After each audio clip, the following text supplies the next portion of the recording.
Well, let's talk about Goliath for a second, because, in part of the trailer, you talk about the historical suppression that started about a century ago.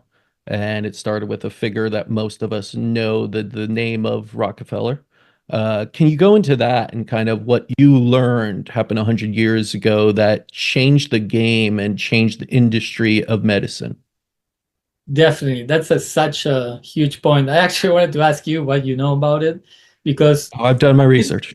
at this point, I don't know a lot and almost voluntarily because I want to save it for when I start making the movie and get that fresh impression and start investigating. But basically, the Flexner Report, as I understand it, was a document that was commissioned by the Rockefeller Foundation, 1909, early 1900s, that went and studied what was medicine at the time and like an evaluation of sorts. And they, I think, what I think arbitrarily discounted and erased from what is considered medicine a lot of practices and therapies and schools of medicine that were at the time, and completely sort of monopolized the medical system into, I think, two modalities, which is pharmaceutical prescriptions and surgical interventions. Mhm. And that to me is like, how come this is not known or explored or unpacked? So I want to really dive into that probably in the beginning of the film, because this is more than the story of a therapy.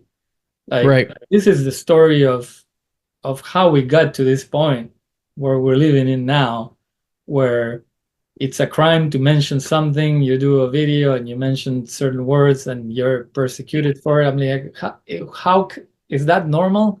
Is that normal or okay? So really, it's a journey into exploring that. And like I always said, look, I identify with a peaceful warrior approach. I'm not a Mhm. political guy.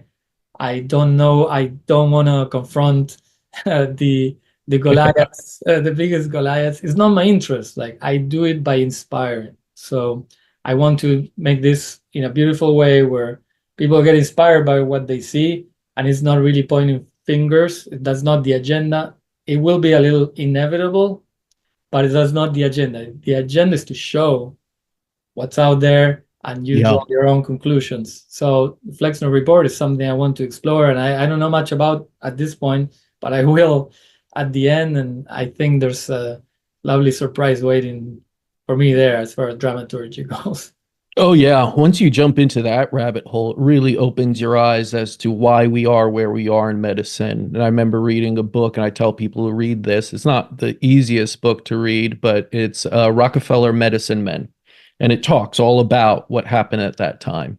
And the Reverend Frederick Gates. Now, it was a different Gates than Bill Gates at the time. Some people think they're related, and who knows, maybe they are. But he was basically commissioned by Rockefeller to change the medical industry, starting with schooling, starting with the universities. There used to be homeopathic universities were very big in the early 1900s, late 1800s. Um, and he basically, through the vast amount of money that Rockefeller had, was able to start there and basically change the industry because, of course, so much of what we have now is petroleum-based pharmaceuticals. So they had to use the byproducts, and how can you make money? How can you control people through their health?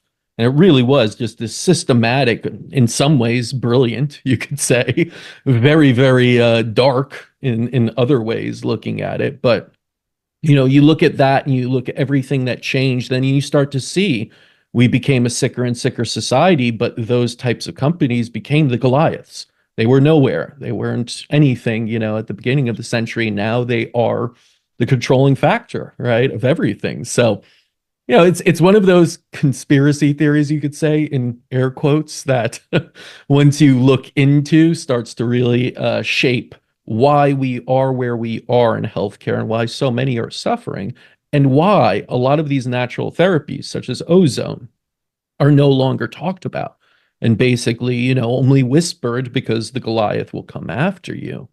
In filming a lot of this documentary, when you're speaking to people that are voicing it, Was there any concern that from people, from patients, from doctors that hey, I'm a little hesitant to share this story because of Goliath?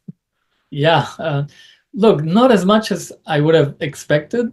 Hmm. I guess the people who get sort of persecuted the most are the manufacturers of machines. That's right. They can have the FDA rate them, and it has happened. And I may have one of these people, probably with a blurred face and distorted voice or something like that, anonymous, Yeah. tell the story because I think it's fascinating. People need to know this stuff. People, Right. like the world, needs to know this stuff. Not attacking anybody. I'm just showing you what's going on, right? And as far as patients, no, I was at a clinic yesterday filming here in Los Angeles, and Was that with Dr. Ram? yes, I Dr. know Yoshi. Yeah, Yoshi was on this podcast. Good guy. I love Ebu and we use it here. And yeah, I know, what do you have to yeah. say? So he's, I'm sort of accessing people who are close to me at this point, because we're actually doing a global fundraiser to make the movie happen, which we can talk about in a minute. For But I sure. was there, and out of like just accidentally, but happy accident, is synchronicity. There was a lady there getting an Ibu treatment, and it turns out she was such a knowledgeable biohacker. I mean, out of control, like the stuff that she's done for her health.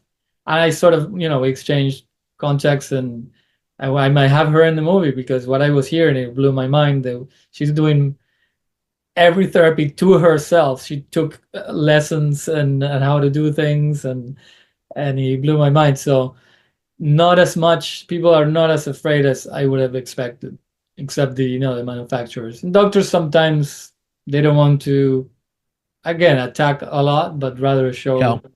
And look, another thing I learned, which is interesting to me, being exposed to the European system, and the doctors from there at the conferences that I'm attending, they approach this a lot more cautiously and Yeah. very, very delicately, and they don't want to attack anybody, and they want to make it be medicine because it is. And actually, there's discrepancies in the dose, high dose, low dose. Yes.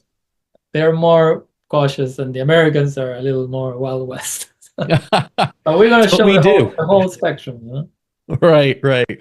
Yeah, the Europeans are always of the kind of timid sort of like approach to it, not not making any wild claims to it, but just utilizing it and getting the results.